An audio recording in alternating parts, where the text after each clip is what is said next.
Welcome to our talk on the future of food and farming in Vermont. My name is Joe Jervis, and I welcome you here. I get the pleasure to introduce our speaker today. I first met John a couple of years ago when he was helping us advocate for our children in Arlington with an equal access to education issue. And he's a lawyer, he's a writer, a very prolific writer, and he's also a farmer.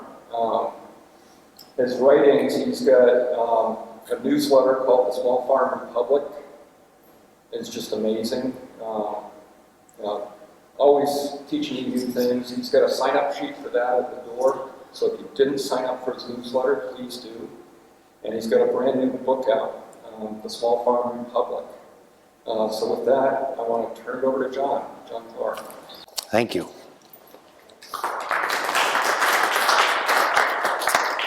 Thank you. This is the book, just so I can show it off. It's very colorful. When I spoke in Virginia, I said, if nothing else, you should buy this book because it has a foreword by Joel Salatin, you know. And Joel is a farmer that's been in this battle for a long time, and I consider him an ally. Can you hear me all right there? All right, good. So I'm always very excited to come down these parts. We've had a lot of supporters, a lot of allies here in our state for farmers. And actually in my Substack, in my newsletter, I'm about to reprint probably tomorrow an article I wrote, I think in 2014 or 16, about how to help save our small farms. Some of you may know the writer Wendell Berry. Wendell Berry is a Kentucky farmer and writer, and for 50 or 60 years he's been writing about this problem, and he says, welcome. And he says, you know, America laments the loss of our small farms, and yet we keep losing them. You know, we have farm aid, we have this, we have a big farm bill, which more and more is about welfare and SNAP programs and food benefit, and less about farmers, and it's certainly less and less about small farmers. And some of you know and have seen in your lifetimes how bigger is not always better for farms or the environment or our food supply. How the universities and the technologies and the equipment manufacturers that say they're going to help make agriculture so much better often make their wallets fatter, but our land is weakened and our health system is weakened. So I actually am a Vermonter, 7th generation here in central Vermont, and I watched my grandfather's dairy farm disappear. Actually, that was before I was born, but I watched several great uncles and aunts who had been dairy farmers for their whole lives be the last generation to do so. I've watched so many farms close. And like many Vermonters, we've lamented it. But we've looked at it as something that was inexorable, something that we couldn't stop, something that was progress, that was modern. And we started to realize that the farmers and the Vermonters who eat that food have been sold a bill of goods. Can everyone hear me, by the way? Okay, is this all right? Because I can yell if need be, but I'm used to being amplified. So what this book is about and why I feel so honored to write it is I feel like I'm trying to give a voice to those farmers, even those who are gone 2 generations now, that we abandon that knowledge and that connection to our local agriculture and land at our peril. And what's a little bit different about what I'm doing here is I'm doing it as a Republican, as a conservative. Heaven forbid. You know how conservatives, we don't like the environment, and we don't like women, and we don't care what our children eat, and we don't care about the climate. That's not true. And I think it's time for some of us who call ourselves, and I used to be a Democrat. I mean, I voted for Obama. I must be okay. Oh no, but now I'm a conservative. When I heard, you know, there were concerns about this event being political, because the nature of my book is why conservatives should support local farming, okay? So that makes it a political book. But let's say if I wrote a book, why conservatives should try to find common ground with Democrats. That would be a political book. If I said, why should conservatives support helping the poor? Would it suddenly be verboten to talk about helping the poor because it was a conservative or a liberal doing it? By definition, what I'm trying to do with this book is find common ground for Americans on something that should count to them, which is their food supply. And so a little bit of the background about this book that I think might make an interesting story, and I might talk about it in the book, is that this was kind of a germination of several different ideas. The original title of the book was Farm Hard or Starve. All right, and that sounds a little dire. though it might be more accurate. And as I was getting ready to write the book, I actually went to Kentucky. We were on our way to Fort Leonard Wood, and we stopped at Wendell Berry's farm. And we talked to Mr. Wendell Berry himself, a Democrat, who, when I told him I was a conservative and wanted to help farms, he said, well, but conservatives are the enemies of small farms. Mitch McConnell's the enemy of small farms, he said. He's from Kentucky, you know. And I said, well, then Mitch McConnell's my enemy. And he said, well, you should write this book. Because he, a Democrat, is quite disappointed at the Green New Deal and where the Democratic Party is going with the environment. For 50 years, he's been writing about what happens when you lose your small farms. So when I try to explain to him what book, I hadn't written the book then, it's gone through a few editings, and he said, well, you know, he couldn't seem to understand that a conservative, even having us in his house was a little shocking to him, you know. And then he realized that we were allies and that we wanted the same things and that we cared about soil and organic farming and we raised sheep and we were on the same page. And I tried to describe the book to him and I said, well, Mr. Berry, have you ever heard the joke about the country western song? He said, oh, I don't think I have. And I said, well, what do you get when you play a country western song backwards? Well, I don't know. I said, well, you get your job back, you get your wife back, you get your car back, you get your dog back, you know. And he laughed. And I said, what do you get when you play Wendell Berry's writings, particularly his book, The Unsettling of America? What do you do when you play Wendell Berry backwards? And by this I mean, what happens when you put the small farms back in your rural landscape? Well, you get your jobs back, you get your cows back, you get your equipment dealer back, you get your grain dealer back, you get your sawmill back, you get your veterinarian back, you get your schools filled up again, you get less pollution, more sequestered carbon, healthier food, less cancer. Gee, let's play Wendell Berry backwards. Let's restore what we've destroyed in America, because when everyone fled to the cities, which we were told is where we had to go to save the planet, we destroyed the planet. We still have to move all the same fuel and all the same energy and all the same food into the cities instead of having it dispersed in a distributist system, which is how this nation was founded and how you sustain agriculture in a balanced way. So part of that trip, then we visited with Joel Salatin. And Joel Salatin, if you don't know, is a farmer. He's organic. He's been proving that this can be done effectively, that it actually is productive, that it actually is economically viable, and different ways to do things than the industrial way. And when we visited Joel, one thing that we talked about, and we're both conservatives, and he said, John, you know, he said, this is down in Virginia, he said, I'm a conservative, but almost all of my customers are liberals.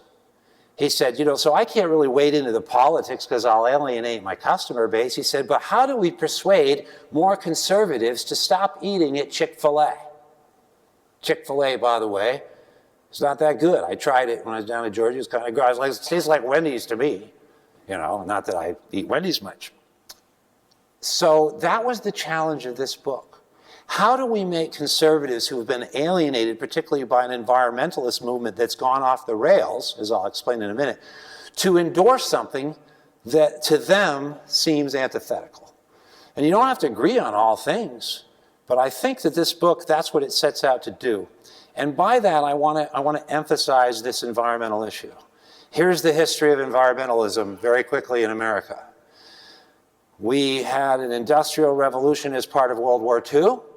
We applied a lot of those technological advances after World War II to agriculture, created something called the Green Revolution. We thought technology was just going to be our new God, what Wendell Berry calls techno-mysticism. You'll see it now. Technology is going to fix everything. Hydrogen cars, solar panels, EV cars now, this is what you need. You can't clean up the environment by stopping your polluting of it. You need to have us create some more technology for you in China to save you from all of your own pollution. This is what they've been doing to farmers for years.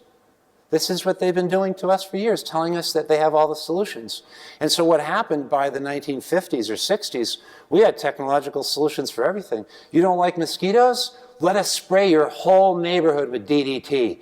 We'll help you with the mosquitoes. We have a solution for everything. And by the way, just about every solution we have is going to create far more problems than you had before we came along. This is the deliverance of technology and how we've destroyed our soils.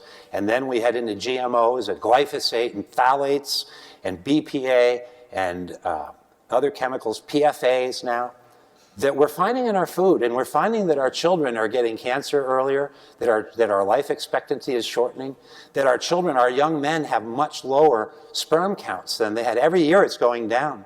That our young girls are menstruating 3 or 4 years on average earlier than they did 20 years ago. Hormones in the chicken. And how far will we go? And do we conservatives care about our kids? Of course we do. So what happened was Rachel Carson, does anybody know Rachel Carson's book, 1962 or 3, Silent Spring? And she wrote about how the birds were dropping dead. Now we have the bees dropping dead. Now they say we've lost 70% of our insects. Now we've lost a lot of those birds. And some of them around, at least we're in Vermont. So we have been destroying the environment, but we were doing it with chemicals. It's estimated we've created more than 144,000 chemicals not found in nature that we are mixing in a soup in our children, in our food, in our air, in our water, and that we're creating more of by making solar panels and EV cars. You don't hear about the chemicals, you only hear CO2, CO2. How did that happen? Now, Richard Nixon, of all people, Mr. Vietnam War, Watergate, went to China. What did he do? He began the EPA. Now, it may have been cynical. Who cares? If you're a Republican and you solve the problem of cancer so you can get reelected, well, good for you then. Go do it, right? Fake it long enough, it'll become true. Richard Nixon built on the public response to Rachel Carson's book and started the EPA. And I think we all agree at some level, can we pick a chemical that we agree is bad and try to get rid of it? Could we just pick one? We fight over glyphosate. We fight over a lot of these chemicals, and they're in our mother's breast milk. But no. Go buy a formula at the store because the companies have figured out a way to make it easier for you and cheaper. Wendell Berry wrote famously, I use this in the beginning of my book, he said, if corporate America could design a way to deliver food to you right in a tube from the factory to your navel, they would have done it. And as I write in the book, having studied a lot in my legal history, the lies of the tobacco industry, about cigarettes and how cancerous they were and how addictive they were, and how they were literally working in their laboratories behind the scenes to make it more addictive and maybe more deadly while deceiving the American public. And if you think that R.J. Reynolds is any different from Tyson Foods or Monsanto or those making your food supplies, then it's time to wake up. And it's time for conservatives to wake up. So what happens in our environmental movement? We have a whole nation largely bipartisan agreement that chemicals are bad for our children, our food, our bald eagles, and our endocrine systems, by the way. The whole transgender business may have a lot to do with the extraordinarily fragile balance in the human body and the liver of the endocrine system, of the hormones of male and female. And she warned in her book as a chemist in 1962 that these were the most dangerous chemicals of all. Endocrine disruptors, PFAs, PFOAs, chemicals we hadn't even invented then are now everywhere. They think now the phthalates, the BPA in our canned foods, the phthalates and the plastics that are saturating all of our systems and our grandchildren's systems. And we're so afraid of dying that we keep putting stuff in our systems, and then we need more pharmaceuticals to cure us from the illness that we are giving ourselves. We subsidize high fructose corn syrup. We subsidize hydrogenated fat. We give money to industries that make money not farming but selling chemicals, selling glyphosate, selling hormones, selling things that we don't want to eat. And they have whole factories designed to stimulate your taste buds with new chemicals to make you eat things more than you might, and even though they're bad for you. One so-called natural flavoring can have over 120 chemicals in it. We don't even know what one of those chemicals do to the human body, to the developing reproductive system, or the young child, or their brain. We certainly don't know what happens when we mix them all together. And now along comes Al Gore and says the inconvenient truth is that don't worry about the chemicals, it's all about CO2. The primary environmental problem is the world is heating up, and you must make that the only thing you look at. And now we have a division between Americans because not all conservatives agree that the science is there for anthropomorphic climate change. And by the way, the science isn't there. But I didn't set out in this book to fight about climate. What I set out was to say that whether you're a conservative or a liberal, you can agree that more carbon in the soil will sequester carbon that's better for plants. It increases productivity. It reduces soil erosion. It reduces water runoff. It's a win, win, win, win, win. And you don't have to believe in global warming. And if you're a conservative and you don't like having chemicals in your Pop-Tarts for breakfast, then don't eat Pop-Tarts and buy something organic. And let's agree as conservatives with the Democrats that we don't want chemicals in our food. And we might then discuss about which chemicals are the worst. There's a battle about glyphosate. It's called science, okay? But I'll tell you what, you take glyphosate, Roundup, by the way. I don't mean to, for everybody who doesn't know. It's everywhere. We've soaked the earth with it. And now they want to get rid of cows. And they're telling us that we're going to save the planet with glyphosate, GMO crops, because they're going to use a smaller area of land. And we can get rid of cows and replace them with what? Soy and other fake meats. We can replace cows with more glyphosate and more chemicals. They're lying. They're trying to get rid of the cows in Europe because apparently they have some other agenda. Because I'll tell you something about cows. And by the way, I get a little defensive of my cows. I have cows. I was a lawyer first and a farmer second, but I think I'm all farmer now. Cows are smarter than some of what we're being told. Cows were told give off methane gas, right? Has everybody heard that? Which, by the way, that whole thing is skewed anyway as far as methane being so much more harmful than carbon dioxide. That itself is an arbitrary, non-scientific estimation. But even taking all those facts as true, have we counted with the cow farts? Have we counted the cow poops? Have we counted the cow poops? Because here's the important, Tony, pay attention to this cow poops now. I saw you snoozing. This is important stuff. You know, Wendell Berry talks about how in our modern society we reduce things. We take life and complex things and we reduce them to overly simplistic things.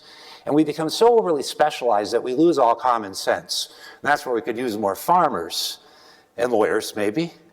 Nobody likes a lawyer until they need one. And you need one now, because the lawyer farmer here is going to tell you about the regulations that they've used to shut down our small farms, not just bulk tanks, slaughtering facilities, processing facilities. COVID showed us we're totally dependent on corporate America for most of our food now, even here in Vermont. Shame on us.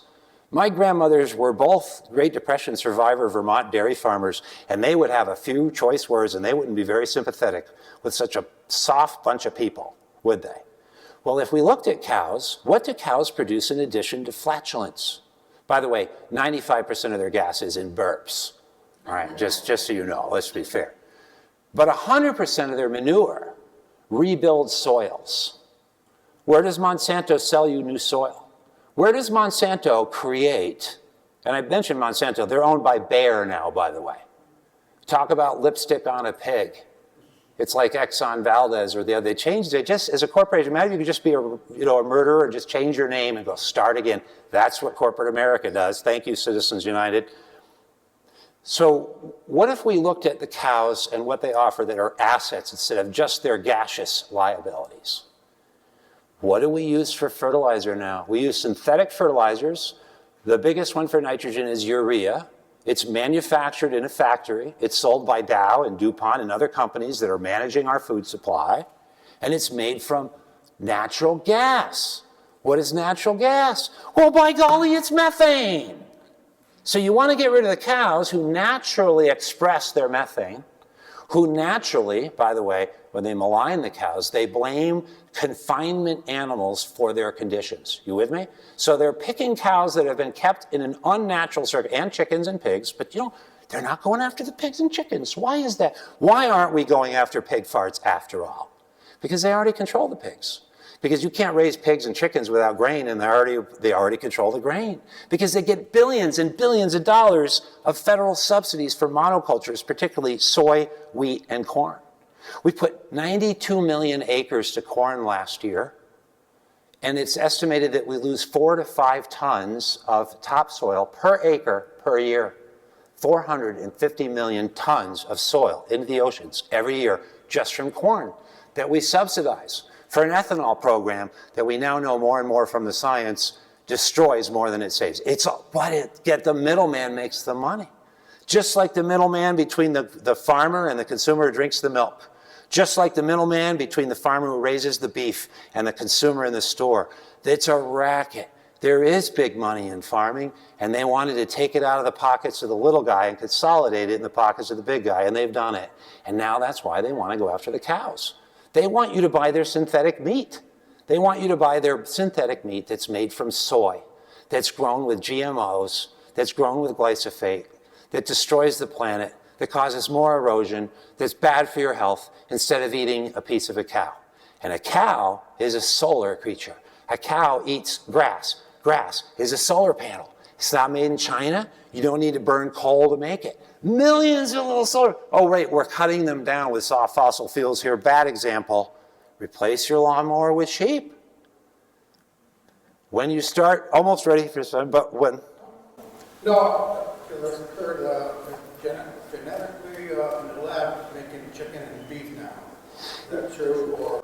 So it is true. So yes, and so, well, thank you, because actually Kathleen isn't here, sent me an article about this just to prepare for today. They've actually now, recently, a company in England has found a way to splice soybeans with pig, so that you have a soybean that already tastes like pork and has protein in it, so you can convert it into another product.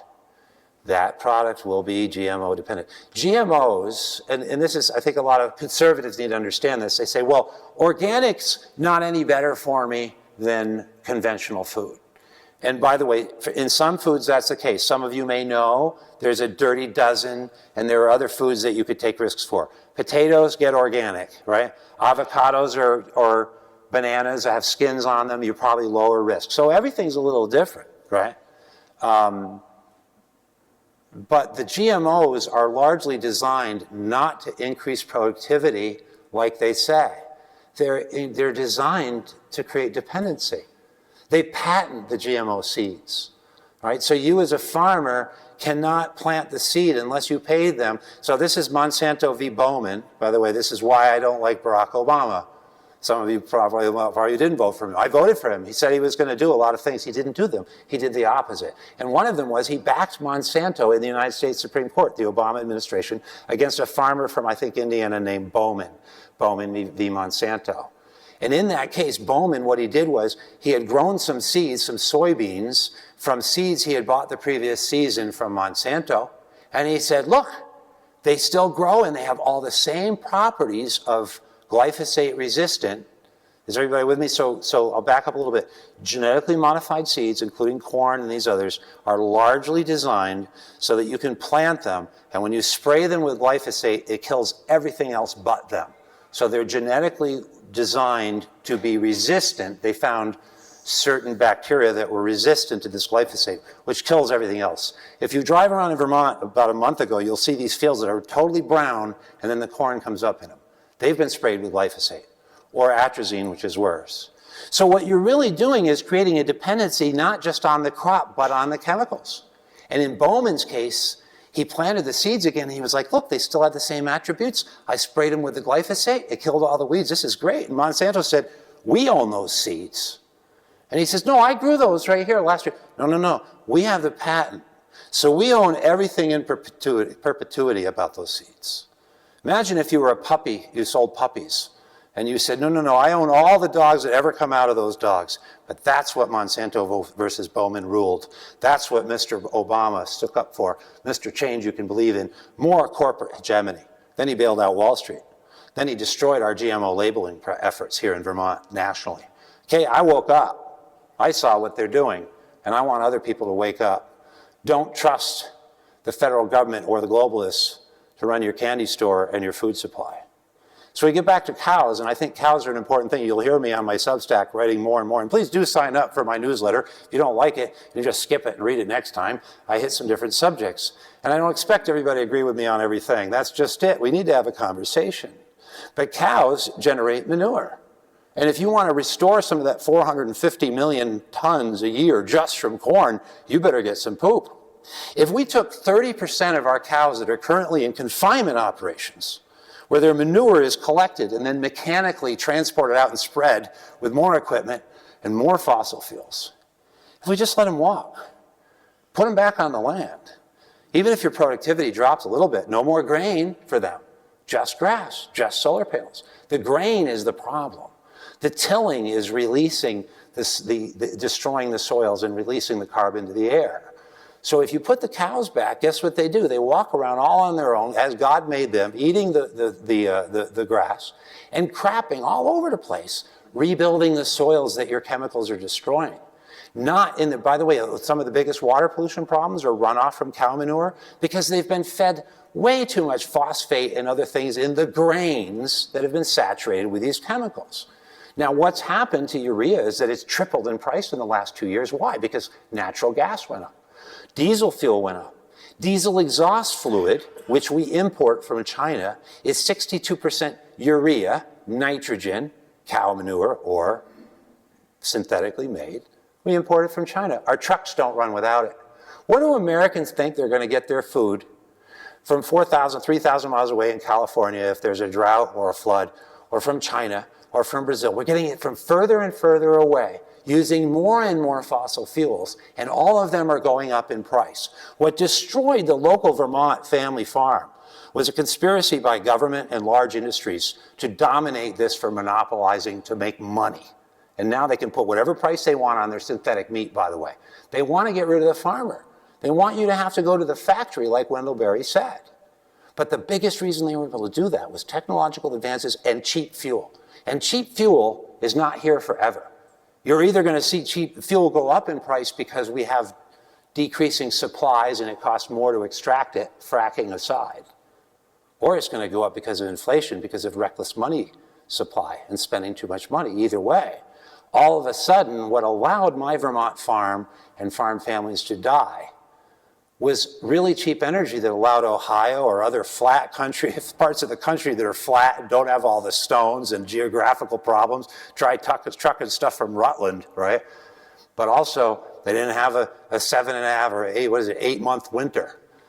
But it made the more we expanded cheap fuel and transportation, the more the large facilities could succeed at the expense of small. And the higher the price of fuels goes now, the more the local farmer in Vermont is going to thrive. The more you're going to be cost competitive. If I'm feeding grass-fed only beef, my overheads are next to nothing. I have to make hay, but I have no grain, right? I don't have to truck it from 4,000 miles away. And my customers increasingly are willing to pay more because grass-fed meat is better for you, it's better for the environment, and the animals are treated better. And they don't need all the hormones, and they don't need mRNA vaccines, which they're also developing for animals, because it's an unnatural industrial agricultural system. It is not sustainable, and it is most certainly not the solution to our problems.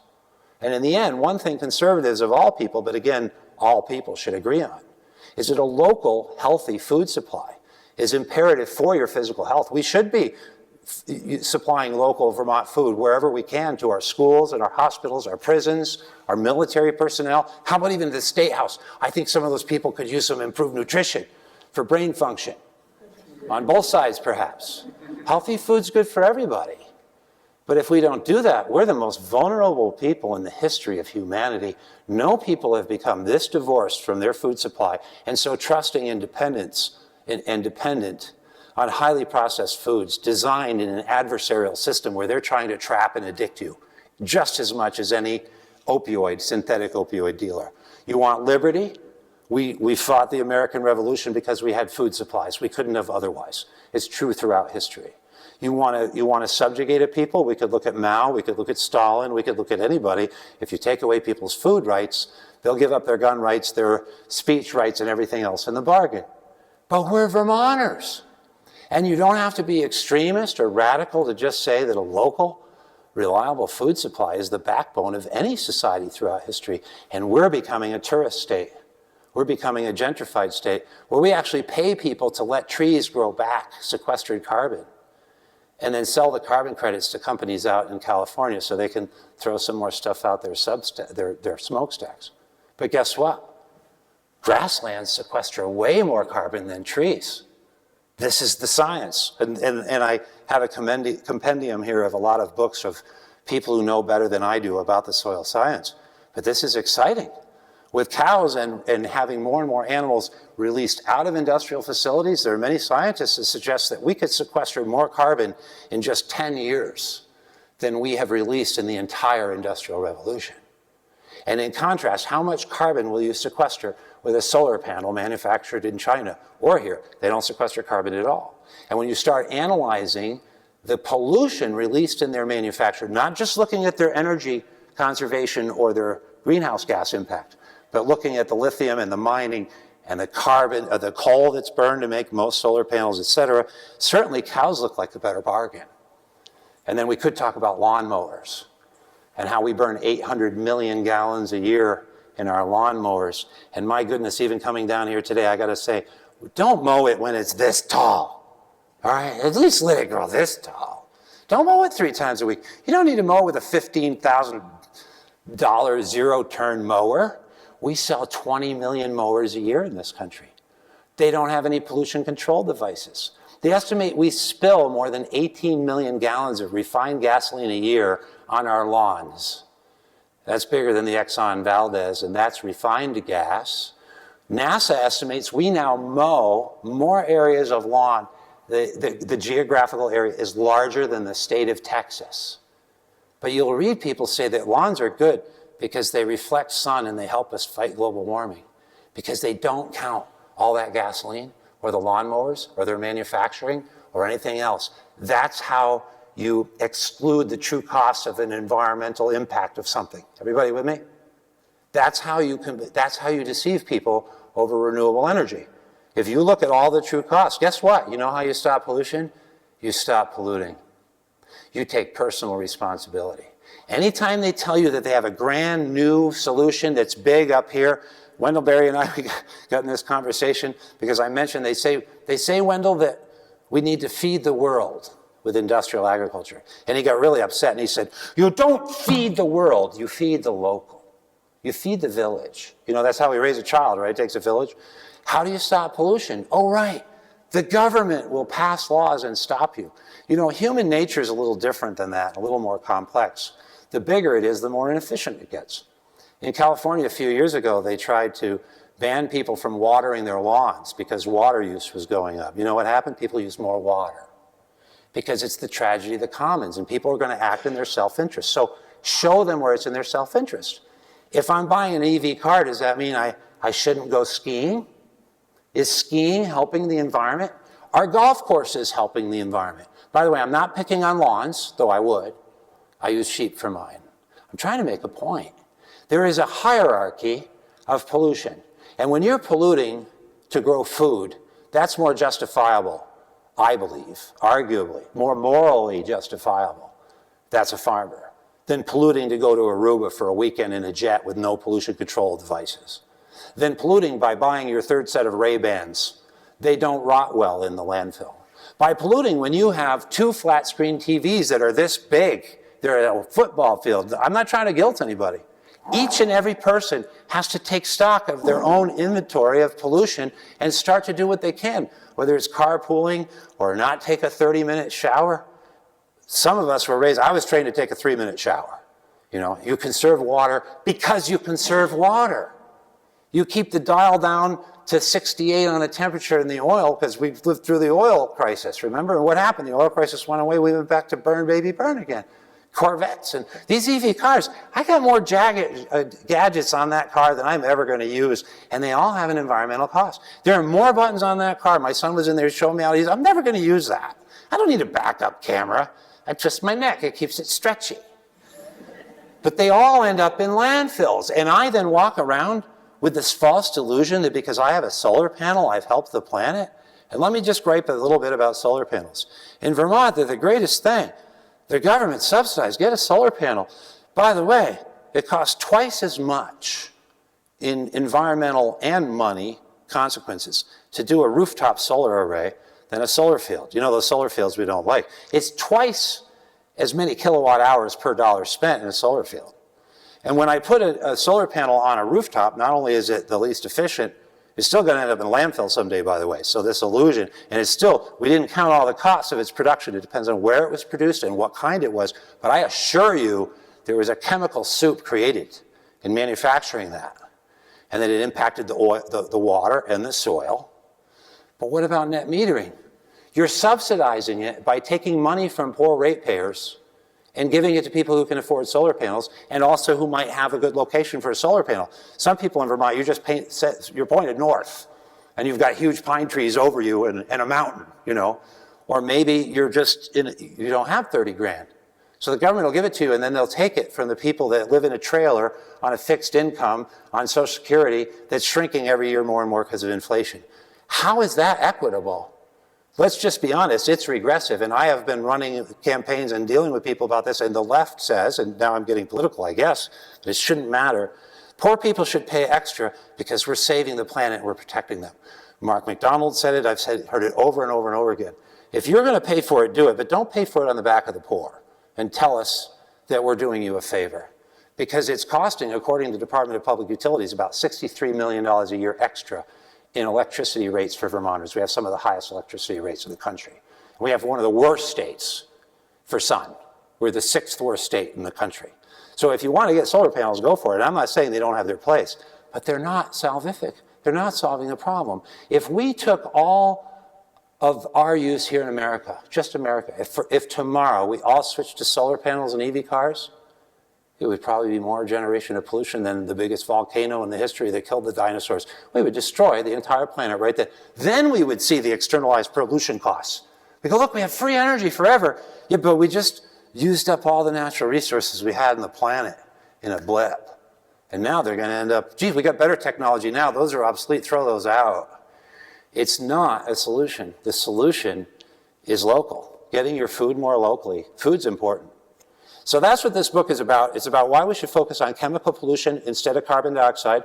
You get your carbon dioxide in the bargain, by the way.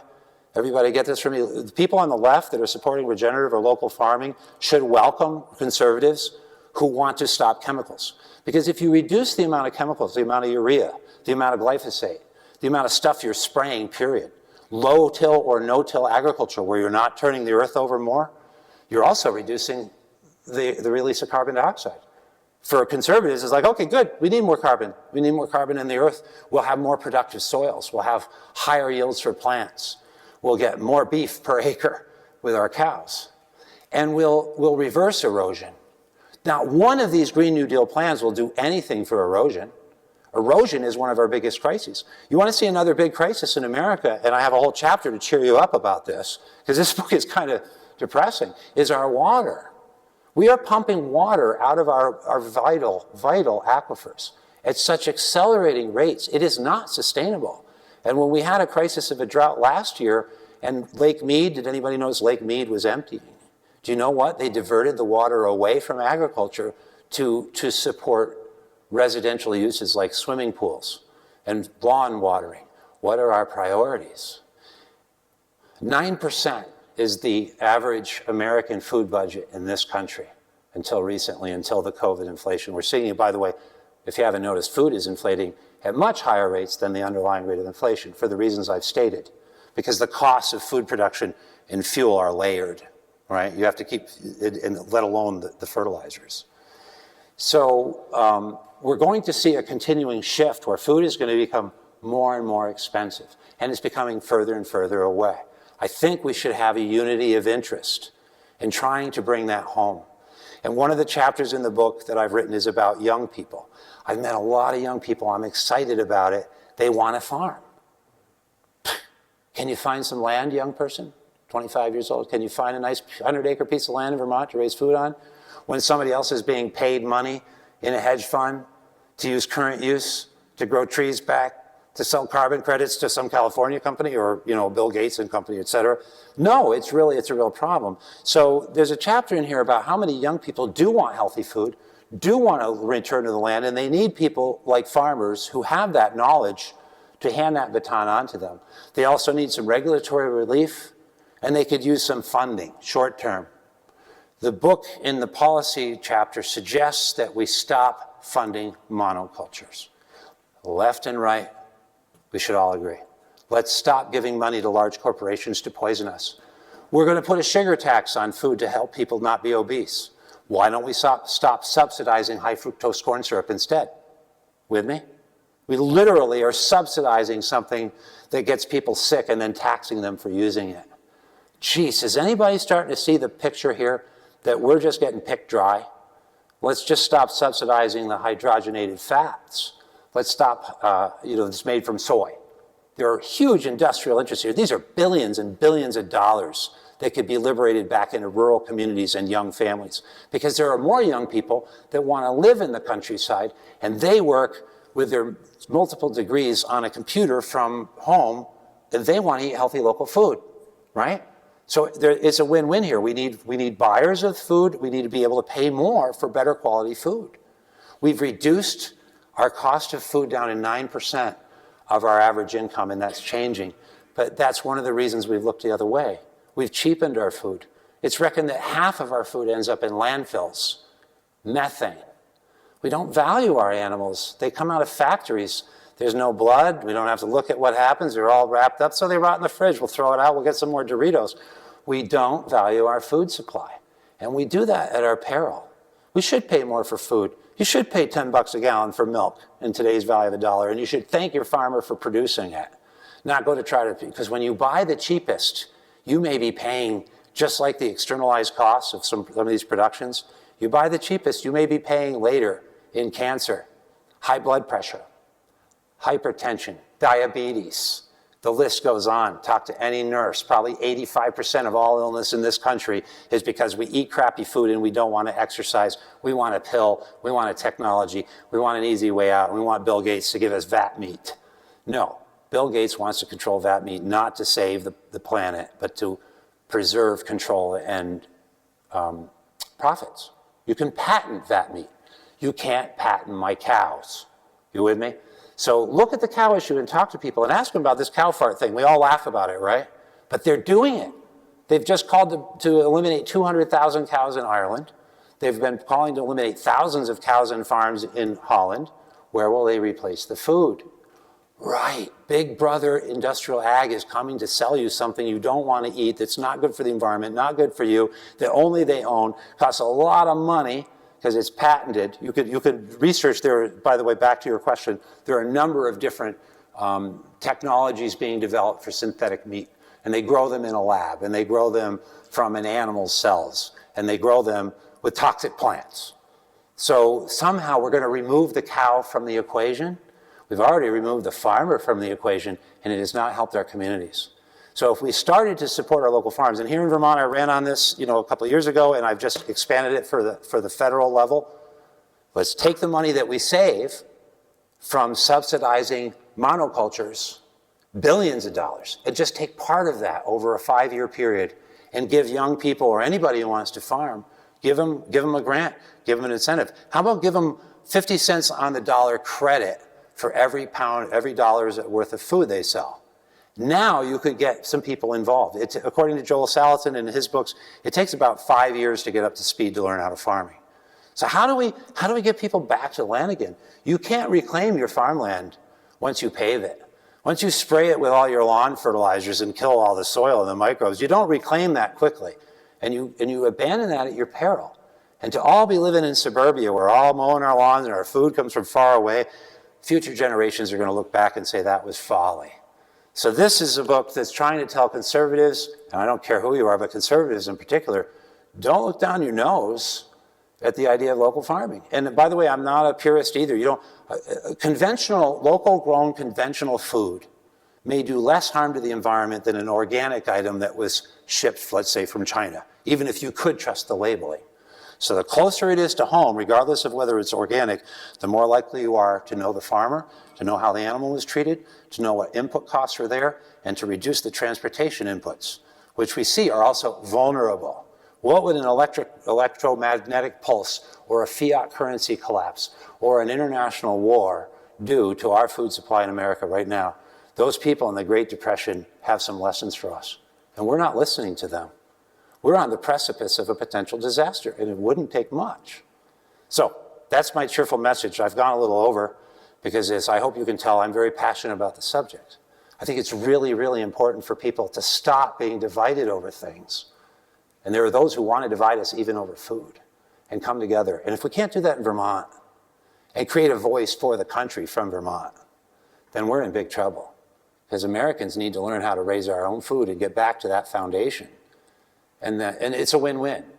Everybody understand what I'm saying? It's not like we have to sacrifice anything, except maybe more technology, or maybe we have to work a little bit more. But there are people that want to do it.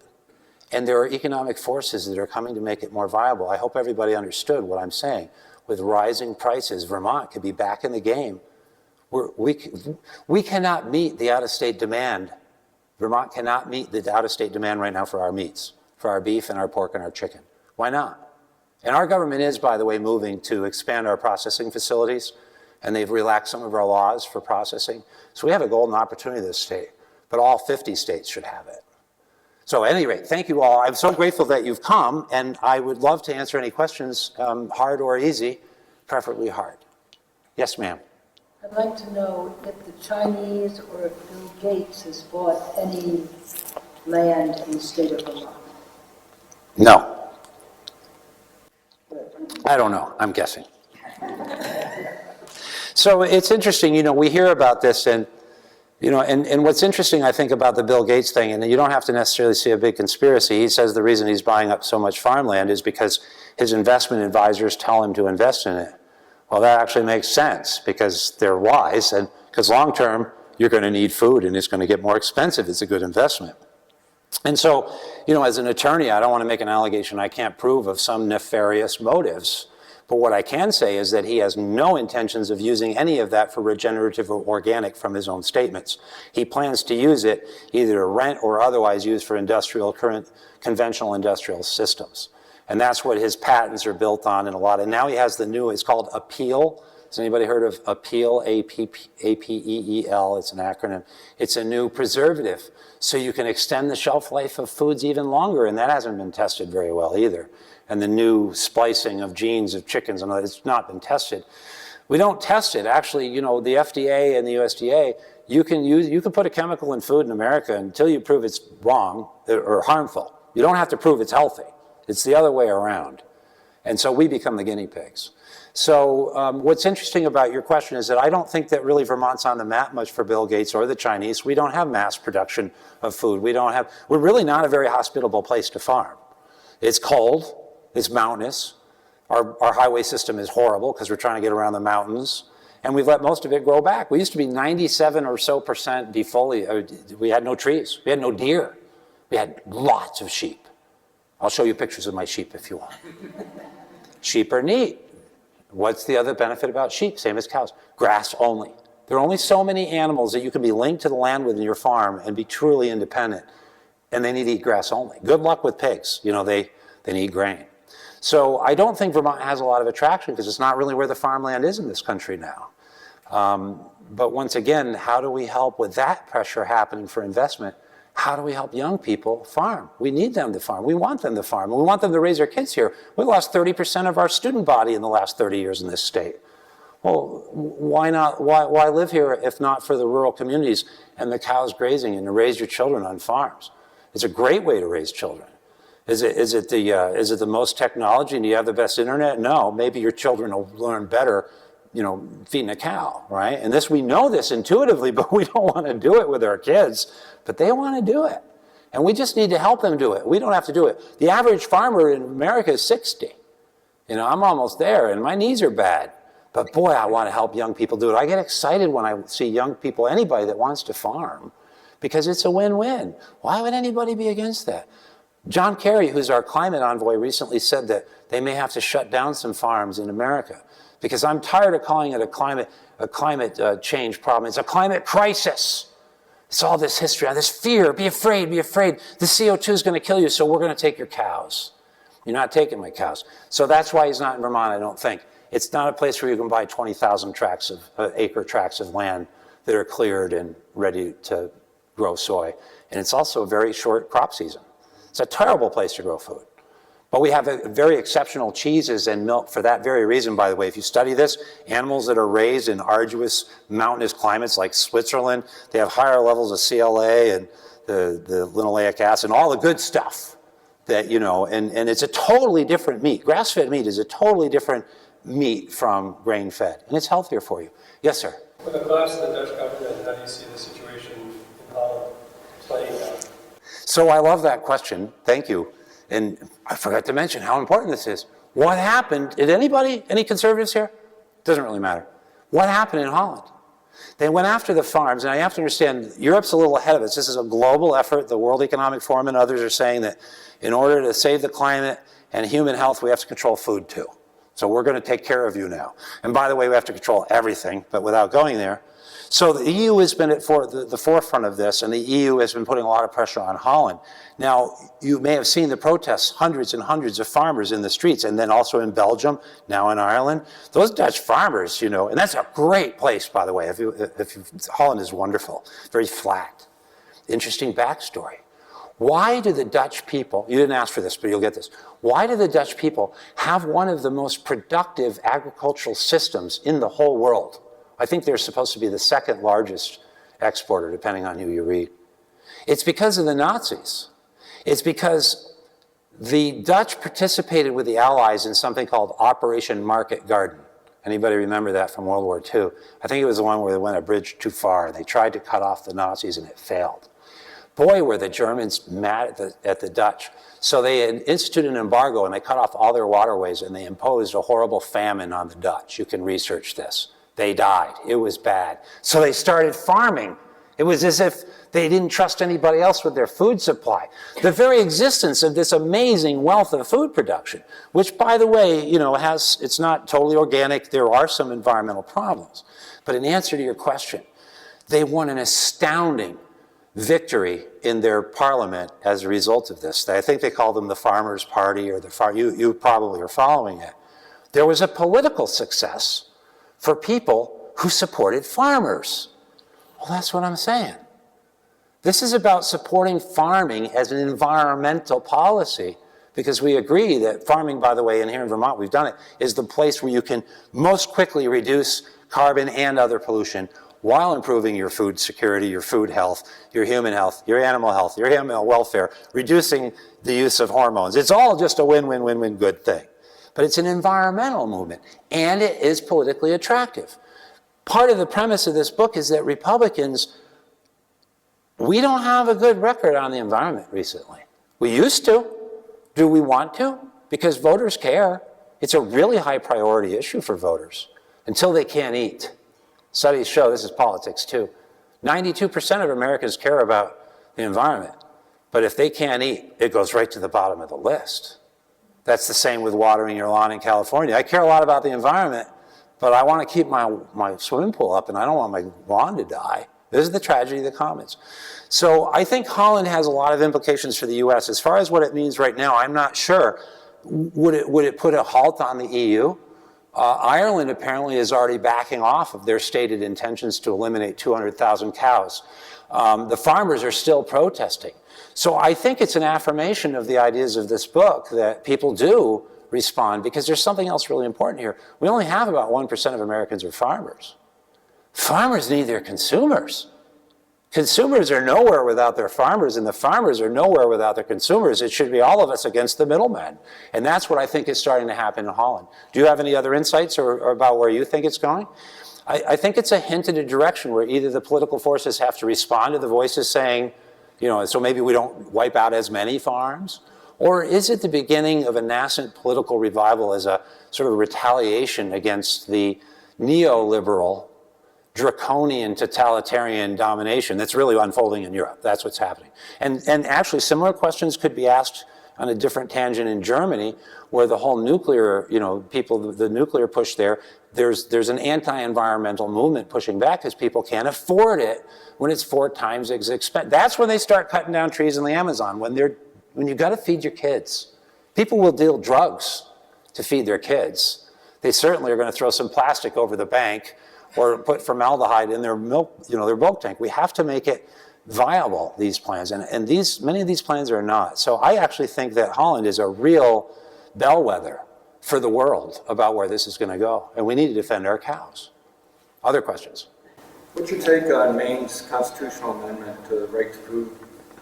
So, good question. So for those, the question was, what do I think of Maine's constitutional amendment to declare a right to food? So this is actually a little good question, because Joel Salatin, who's a really smart guy, I wouldn't say we disagree. Joel's of the opinion that that's largely precatory, meaning it's non-binding and it's just symbolic. And I'm of the opinion, good, symbolic's a good place to start. Does it give you real teeth? I don't know, it's a beginning. We had our constitutional amendments here in Vermont. Article 25, I believe it is, of the main, I think it's Article 25 or Clause 25, and it says that you have a right to farm and to buy the food you want directly from the farmer, all right, in essence. It's the only state in the country to have one. Why isn't there one in the U.S. Constitution? You know, it should be up there with right to breathe oxygen, right? So it's stating the obvious, and I think it's really an important thing, and I think it's really symbolic and more political than it is legal, because it shows citizens standing up to say, I want to have self-determination, and I'll drink raw milk if I want to, and here I'll sign off, here's a waiver, you know. And we've made huge gains in this country on raw milk and locally produced meats in the last 5 or 10 years. And that proves that the tail can wag the dog.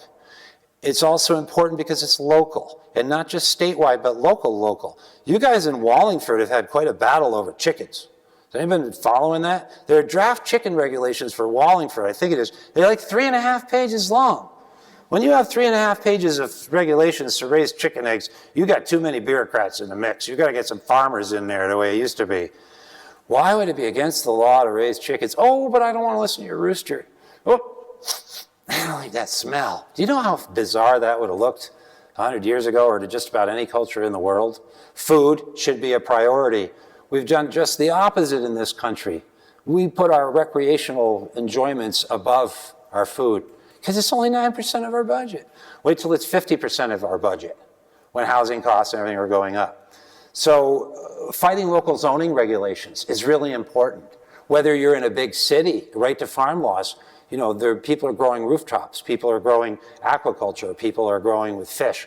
People, let me grow my food. And it's a movement, it's a national movement. It needs to happen in every state, in every corner, in every street, in every level of government. So yeah, why doesn't Vermont have a constitutional amendment to validate our right to grow our own food and buy it directly from our farmers? Why is that not even on the horizon or landscape? We have a lot of other social justice things that are not going to have any real impact. Changing our constitution to eliminate slavery. You know, I don't support slavery, but that I can tell you there's just nothing there. So we should be doing that. Maybe that's a good movement in Vermont. When I ran for governor, I said over and over, I will stop running if Phil Scott will endorse my farm plan. But he didn't. Instead, they spent $22 million that year to hire 10 more people to work for the Department of Agriculture. Right? Maybe it was 5 more. Why not give that money to farmers? How about we give that money to farmers? That's what I want to do. I want to get the bureaucrats and the corporations out of the middle. I'd like to do it with pharmaceuticals and a lot of other areas as well, where they have captured the agencies that regulate them. In other words, we see it with the SEC and stock and Wall Street. We see it with Big Pharma and the CDC and the FDA. Well, we've seen it for a long time for farmers with the USDA, all right, with Monsanto executives dominating the government agencies that oversee agriculture. I'm done with that. Yes, ma'am. There was this big push that we subsidize the farmers too much.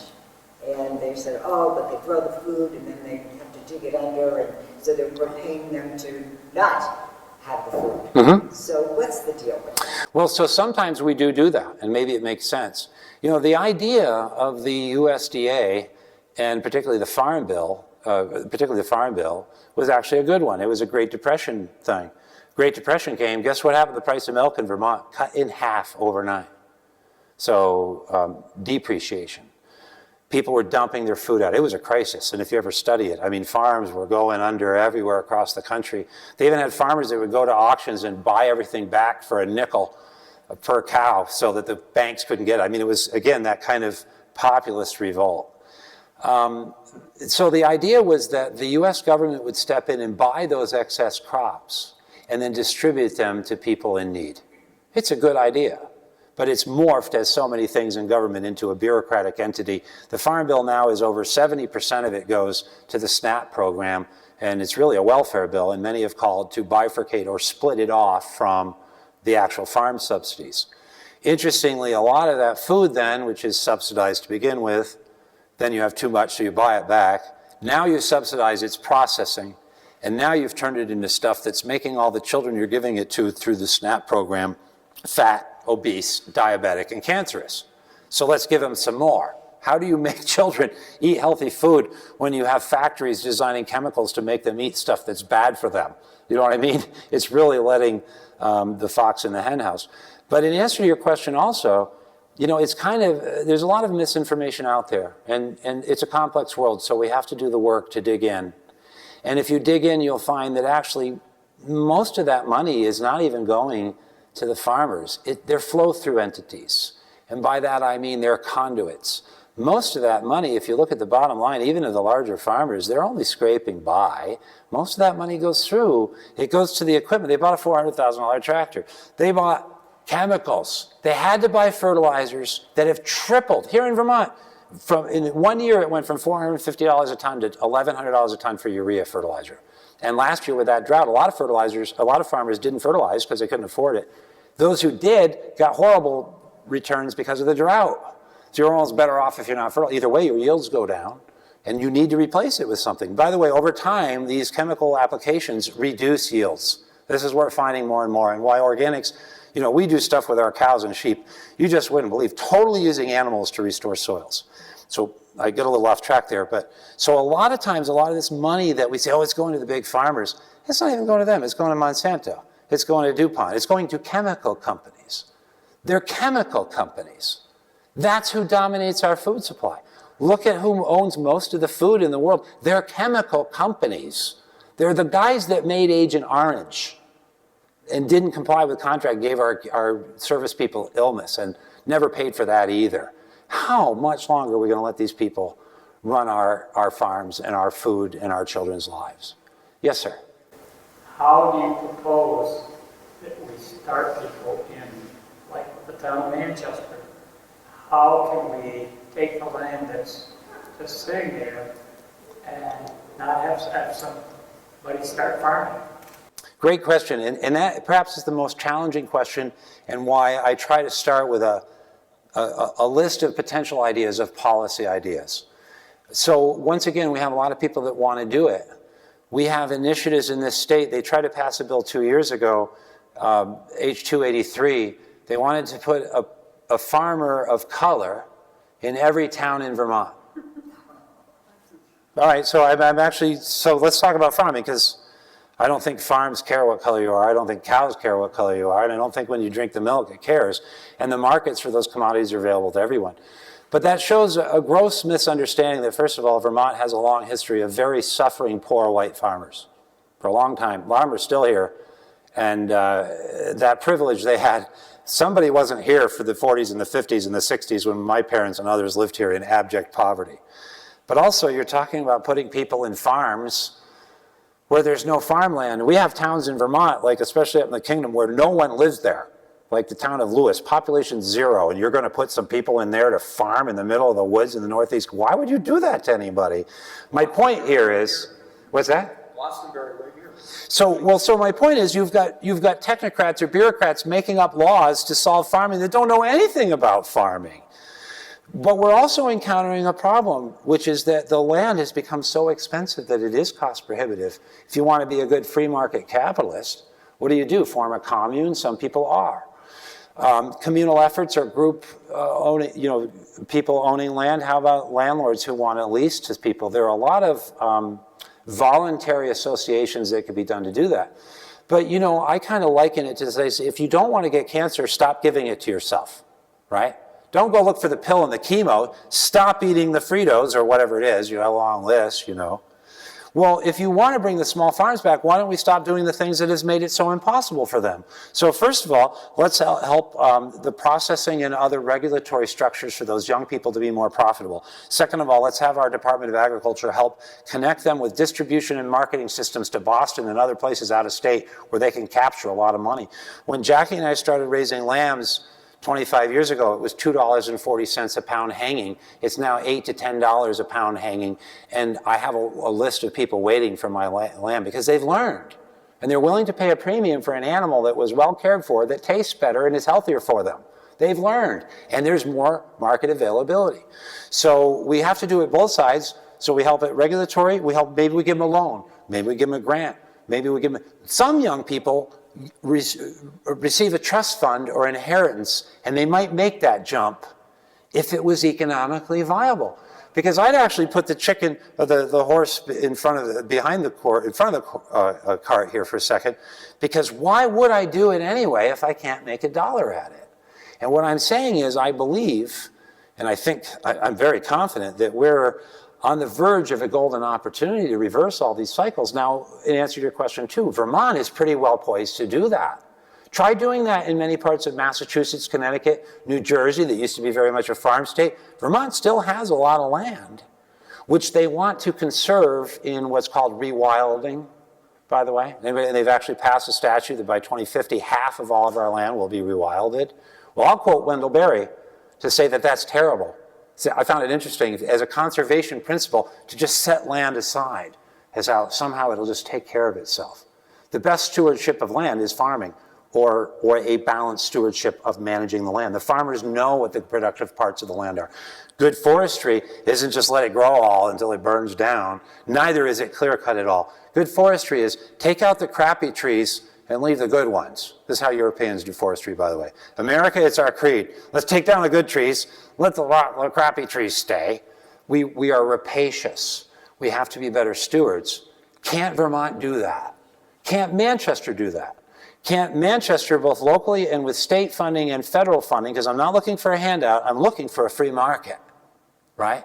When I talk to somebody, oh, you're a socialist, you want to help give them stipends. No, I want to give them reparations. For 100 years, you have screwed over the small farms and their families. You have made it an unfair playing field, and you have favored large corporate actors.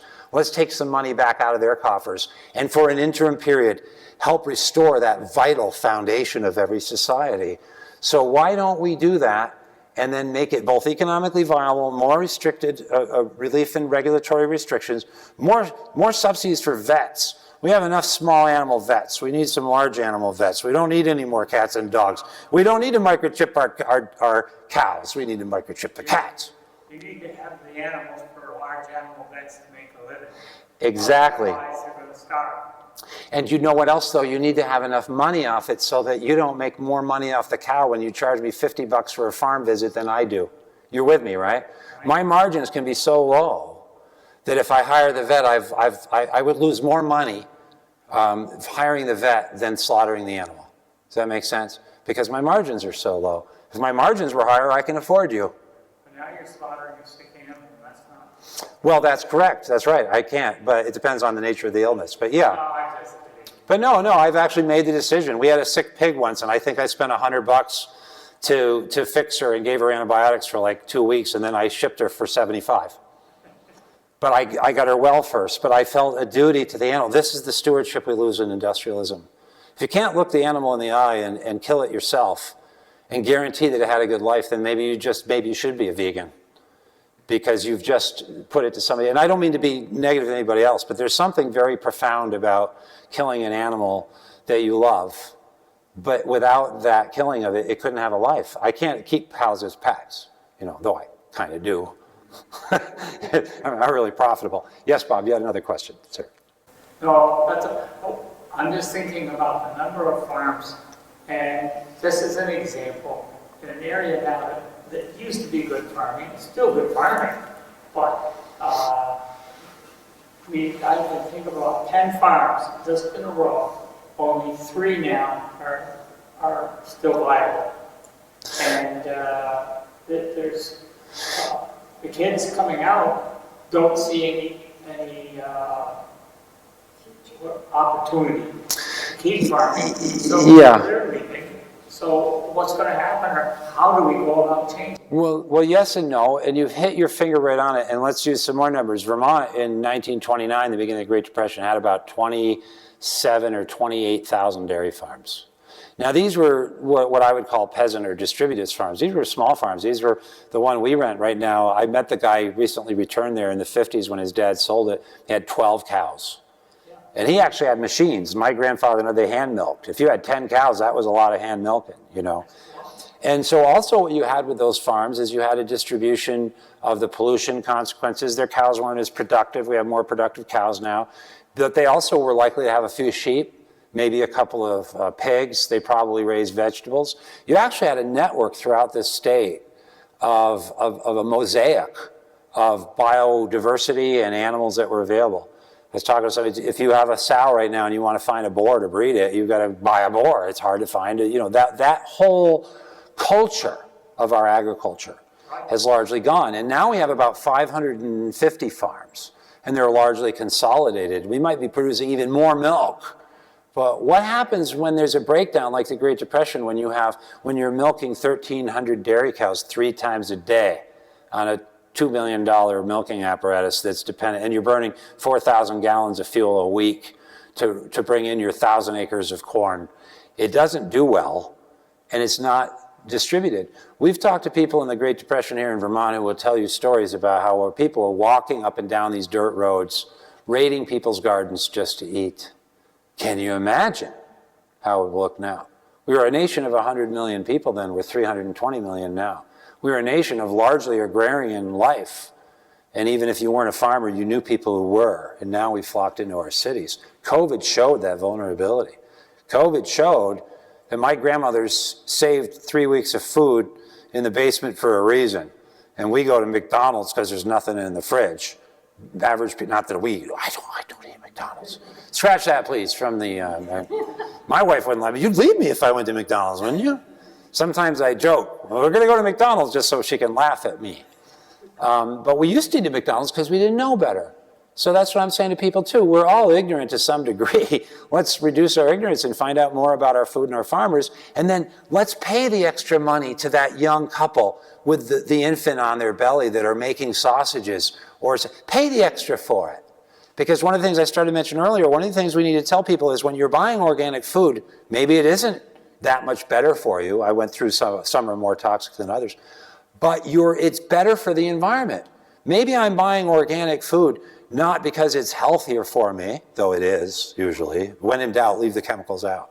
But now all that glyphosate, all those GMO crops and seeds and all those chemical and herbicide and other things that are killing the bees, they didn't get put in the environment.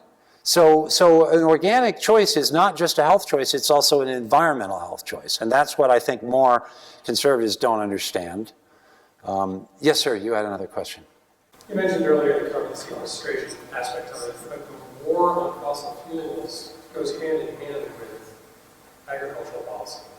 In that, not only from a cost perspective, making electricity more expensive is hurting farmers, and also hurting and the war on internal combustion engines is making it more difficult to get products cost effectively to market.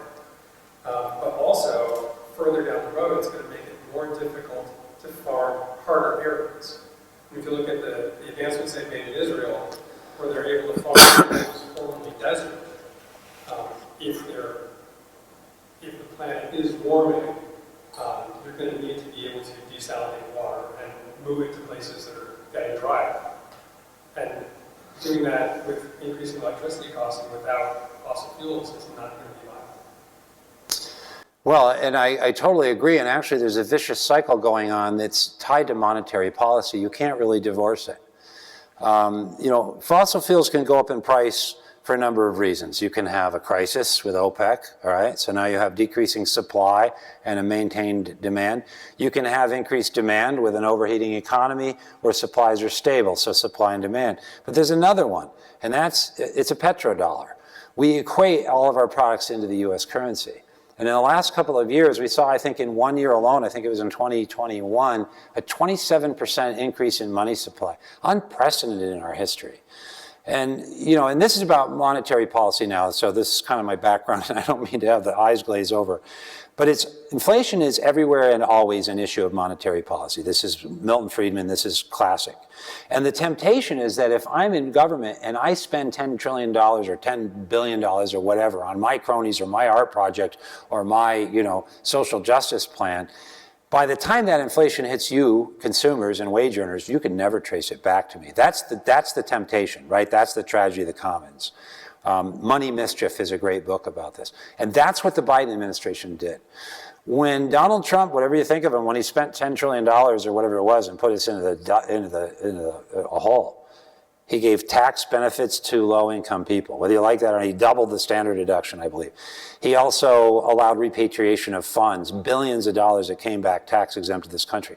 That money, it had the effect of boosting the economy. We saw Walmart increasing wages. We saw things happen. So even though I objected to that at the time, and I still do, as a matter of whether Democrat or Republican, fiscal conservatism, debt's a bad thing. And we're seeing with rising interest rates as we try to service this, why that's. When the Biden administration came in and spent $10 trillion on art projects and pork and a lot of stuff, that's when the 27%, that's when we saw this inflation spark. And they want to blame it on other things, but this is an issue of money supply. So aside from everything else that you've pointed out, we're going to see it aggravated. It's a vicious cycle. Because the more you pump money in, the more you create inflation. And then you say, look, we need an Inflation Reduction Act. We need to spend some more money. It's Orwell. Everything's the opposite of what it says it's going to do. We need to protect you from cows. Don't you trust them. You know cows are not mean. They don't even have upper teeth, you know. They don't bite you. You know that. You don't know that. I'll show you pictures of my cows. And so it's a gift. So I do think, and sorry, just to finish the thought, you can't divorce economics. Even if you have a nice ideological plan why everybody gets a universal income and everybody should get $20 an hour, it doesn't work. You can't beat math. Inflation hurts the wage earner the most. It hurts the person on a fixed income, like an elderly person on fixed disability or Social Security, the most. And they know this. You can overnight with inflation, you can cut all future entitlement benefits for Social Security in half overnight. Because I'm paying you back in old dollars. He who dies with the most debt wins, right, when you start printing money. So a fiat currency is a huge risk, a huge threat, in addition to the war on fossil fuels. And so my grandmother used to say there are two ways to get rich. Make more money or spend less. I would argue, along with Wendell Berry, that however much fuel we do have, that it's a finite amount. And that we should try to be wealthy by spending it well. And maybe it's better spent in a chainsaw than a lawnmower. Or maybe it's better spent in a cow than a golf cart. But at least we should be looking at how we be more frugal, right? With limited resources to preserve for our children. We're not being frugal with $32 trillion of debt and climbing. And we're not being frugal with our farmland. And we're not being frugal with our water. Most people don't know about the water crisis. Where do they think that's going to get? They don't even have any proposals of their plans. They want you to drink oat milk and almond milk, which use way more water, and then they say, well, cows are bad. Cows use too much water. Well, actually, if you study it, not all cows are the same, right? A cow in the Midwest Oklahoma, where they're pumping water out of the Ogallala aquifers literally to water the grass. Has anybody been out west where they have these huge things that go in a circle? They're sprayers, they're on wheels, and they go around the whole field. When I've seen that as a Vermonter, I'm like, how can you do that? More equipment just to water it, most of it's going on the air, to pump it out of the ground. Well, Vermont, we got plenty of water. Our cows aren't a problem because they're passing it through. And if cows, we now know if cows eat on the side of a stream, that the grasses actually regenerate more quickly. They absorb more phosphorus and other nutrients to keep them. They actually protect the water supply. Now, we don't want cows crapping in the water, but cows are an integral part of reversing that contamination. But we want to get rid of the cows and spray more chemicals. Gosh, if it looks like what is the old adage? If it looks like a duck and it quacks, it's probably a duck. All of these factors start to look deliberate when you look at the consequences of what you're talking about, inflation, a war on fossil fuels, which are directly, perhaps nothing is more sensitive to fossil fuel prices than food. It's layered. It's more than in your heating of your home. And then you're going to do that with Dutch farmers and Irish farmers. It was an interesting key to Irish farmers because the Irish farmers, they've been paying them for the last couple decades to increase their agricultural production. And a lot of the Irish production is grass-fed. Okay, these are the good cows, not the confinement dairy cows. Why do you want to get rid of the good cows? Does anybody buy Kerrygold or any Irish grass-fed cheese here in Vermont? You can buy it. Don't buy Cabot, it's overrated. I'm joking. Scratch that, please. Land O'Lakes bought Vermont Butter and Cheese. If there's money to be made, corporate America's there. If it's organic, they're there. Do you think you can trust the organic labels on your food? If they give the cow a little grass the day before they slaughter it, they call it grass-fed.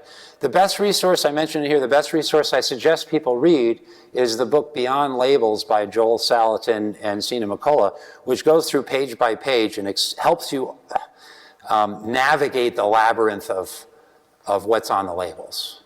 They don't want you to know that it's GMO because then you might not eat it. And maybe you don't not eat it because it's harmful for you. You don't eat it because it's harmful in its production for the environment. Everybody with me? There are externalized costs. And when you build a solar panel, you don't just look at what you saved in future electricity without looking at what you just dumped in the river. That's what they're doing. And as soon as you start looking at all those other costs, cows start looking better all the time. You could ride a cow to work. You could mow your lawn with it. And I'm not out to get rid of mowers, but what I'm getting out to is that this whole climate alarmism coupled with our focus on renewable, that magic word. Are they renewable? They end up in landfills. What are they really? They are manufactured products, mostly in China, that make a lot of money short-term for other people. And they say in Vermont, oh, well, we're going to build the economy. What, for a few people to install some solar panels? We're not even making the solar panels and export it. That's how you build an economy. You produce goods and sell them. You know, like meat, like milk, like cheese, where we used to be an economy that was vibrant and took money that came out of Boston into our hills where we could build these beautiful brick houses and things. You don't see that anymore, do you? Because the energy and the wealth is being sucked out of our state, and we're dependent on federal subsidies. We're dependent on Bernie Sanders and Peter Welch to bring us more crumbs from the feds so that we Vermonters can eat. That's not the Vermonters of my grandmothers and great-grandparents, and that's not the Vermonters I want my kids to be, and I want all Americans to be like my kids, farmer Vermonters. And by the way, you want to do the best thing you can for your kid. Don't send them to Dartmouth or Ivy. Raise them on a farm. Raise them tough. Raise them miserable, and they'll spend their whole lives grateful. No, they will. We've raised this pampered generation. They get to be 18, and they find out they have to go to work and get up in the morning and set an alarm, and they go, I want a universal income, and I want to play my video games. You raise them on a farm. You raise them doing horrible things. Our daughter, you will help your mother put that uterus back in that sheep right now. You get out there. We did that. And then they study really hard. Oh gosh, Lord, help me get out of here. They work for no money. They work for a result, which is not about money. The result is go feed the chickens. They learn where their food comes from. And then they complain the whole time until they're 18 and they go, wow, that was awesome. Wasn't that great, right? They tell us, oh, that was great, They don't have and you even wonder if you're, as a parent, am I neglecting my child because they don't have the newest internet hookup? No, we were not. Why don't we collectively start encouraging more young people and their children to be raised with the mettle and the character of the people of the Great Depression and the old Vermonters, who we miss, who we need, and who we can't really survive without? Because that new soft generation that are eternally depressed because they never had to work and now they don't want to, are not very good at raising food or working for others. And again, I don't want to denigrate anybody. I want to say everybody benefits. Red, blue, white, black, rich, poor, American, not American. If you nurture and secure and hold on to your small local farms, you abandon them at your peril. We're on that precipice right now. We can't move quickly enough to reclaim the heritage that we actually have people moving here to denigrate. We actually have people that move here that don't understand it, that want to stop you raising chickens or tell you what a redneck you are or look down for. We have a love-hate relationship with our farmers. They're not stupid. They're hardworking. We're minimum wage. Where's the minimum wage for the dairy farmers when they're going to work every day losing $1,000 a day? Paying everybody else, those horrible, the terrible treatment of I know farmers that have done that day after day. I don't know how you get up and get in your tractor and work a 16-hour day when you know you're going to lose $1,000. But you can't organize to put a price on your milk. That's against the law. The laws and the government and the corporations have been conspiring against us little farmers for a long time, and I'm glad to be their spokesperson. I feel like I'm speaking for my grandfather and my great uncles and others who worked so hard, and they did it because they loved it. They didn't know what else to do. It wasn't a bad life. It's not a bad thing. And it's something we need to restore for our communities and our children and others. And we need to do it with pride and confidence and truth. The facts are there. We need more cows, not more vats, you know, not more insects to eat. If anybody wants to stay longer and ask more questions, or we can take more questions, we do have more time, I think. Do we not? Is it 6:30? Does that say? It's 6:30. Yeah, we got 2 more hours. Yes, sir. Whippersnapper in the front. In your book, you mentioned a little bureaucratic problem when you're trying to sell half a cow. And a lot of people that I talk to that are small farmers complain bitterly about different kind of regulations that prevent them from selling their product easily. So I wonder if you go through a few examples from your own experience. All right, well, thank you. That might be relatable too. So the question is talking about the experience that Jackie and I had selling grass-fed beef, and actually it's kind of a good segue because it's actually how I got to be here. I mean, I got sick with Lyme disease. The book talks about this. I was a lawyer in Connecticut. I can't walk. I get something called fibromyalgia syndrome. You ever heard of that? Pretty rare in men. I'm 34. I can't walk. I'm ready to just snuff I was in agony. So I had to close my law practice, and I said to Jackie, I said, I've spent my whole life pursuing money. I want to live with where my heart is. Let's go to Vermont, because this is where my family are for generations. And they always told you, get out of Vermont. You'll never make a living in Vermont. Get out of Vermont. Don't farm. Get out of Vermont. So we went up and bought a farm, a 160-acre dairy farm for 115 grand, and just tried to learn how to farm and try to get well. And after a number of years, we had sold that farm because I knew the 07-08 collapse was coming. And so we were renting a farm in Irisburg. And one day, an inspector shows up from the state of Vermont to tell me that I cannot sell halves of beef to people anymore. And I've been doing this for years. And so this is on-farm slaughter. So not all states allow this. So at this time, Vermont allowed us to do what we had done for generations, which is we raise the animal on the land. We slaughter the animal on the land. We use an itinerant slaughterer.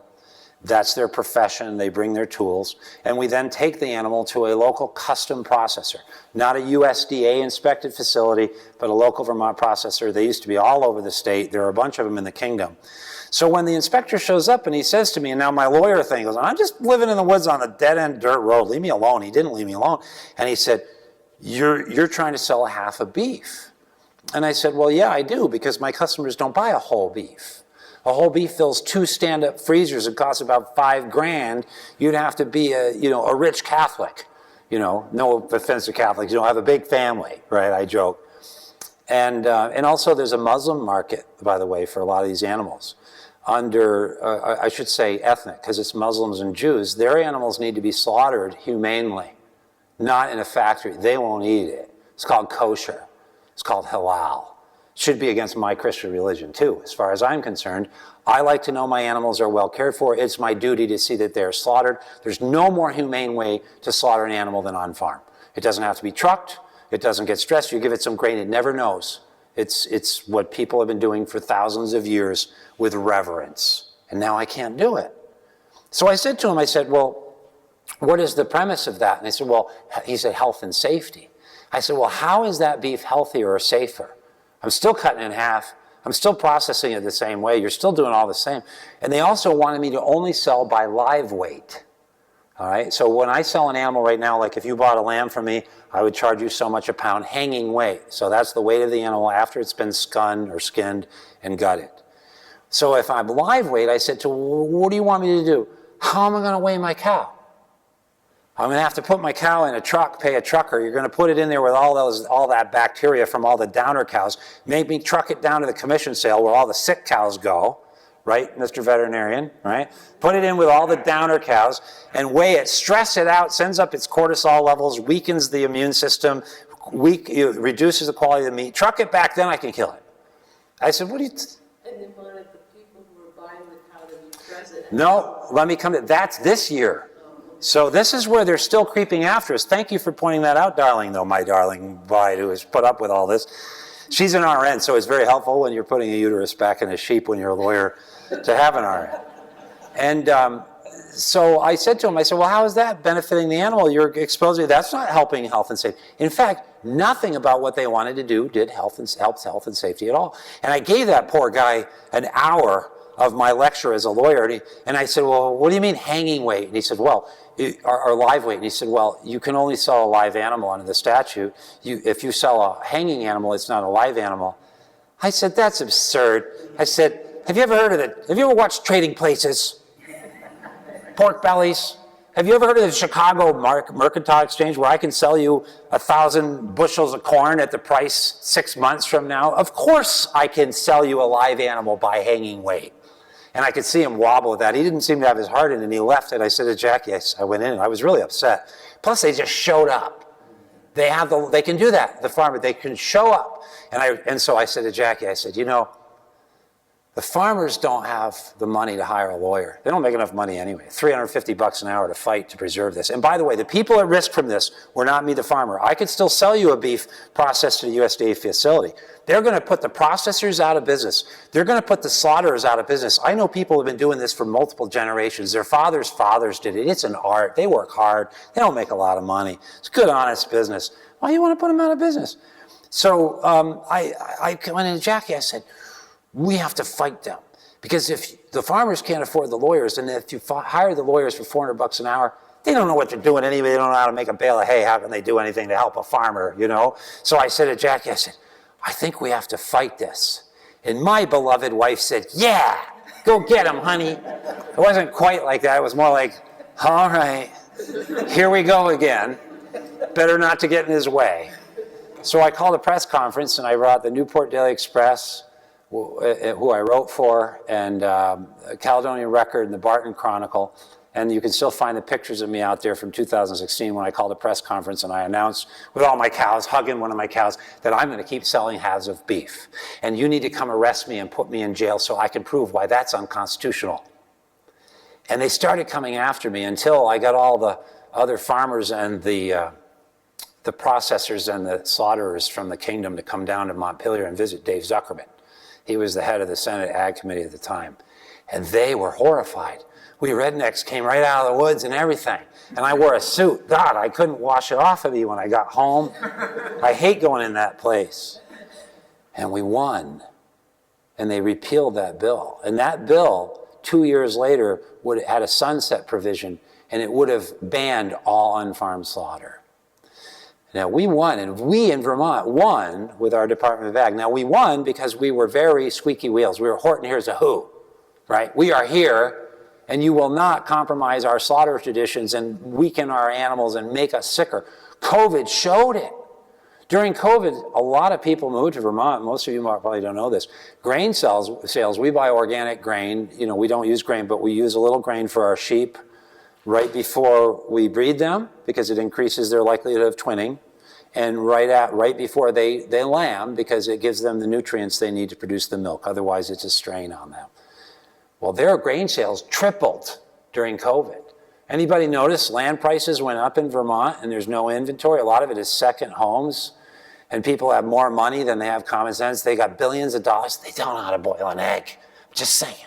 It's a farmer thing. And so those people came up and they started raising chickens and pigs and everything, and it was great, and they were going to get into it, and then they got to the fall and there was nowhere to slaughter. Vermont's working on building more processing facilities. We showed that we could win, but we had to fight, and I threatened to sue them, and I went in and I sat down with Anson Tebbets, and I was about to file a suit. I had some other people, the Farm to Consumer Legal Defense Fund, a guy named Dave Berg, who's a lawyer who wrote a law review article about the constitutional right to own food, and somebody said, you should go talk to Anson before you sue. I said, all right, I'll give him the benefit of the doubt. And I went into the Department of Agriculture, which, by the way, is locked up like Fort Knox. You need an appointment, you can't go. They're scared of us. No other department's like that, you know? And I go in and I talk to him, and he interrupted me at one point. He said, John, what do you want? I said, well, I want to sell quarters and halves, and I don't want to have to file a form anymore or else I go to jail, and I want to sell by hanging weight, not live weight. And he wrote it on a pad, and he said, okay. And Bobby Starr and Dave Zuckerman and others in our legislature moved in, and they swept it away. And here's what I found out when I started researching this and started this battle. I read a book by a guy named Dave Gumpert. He's endorsed my book. He's a liberal. He's an absolute Trump-hating liberal. And we're on the same page. We're allies.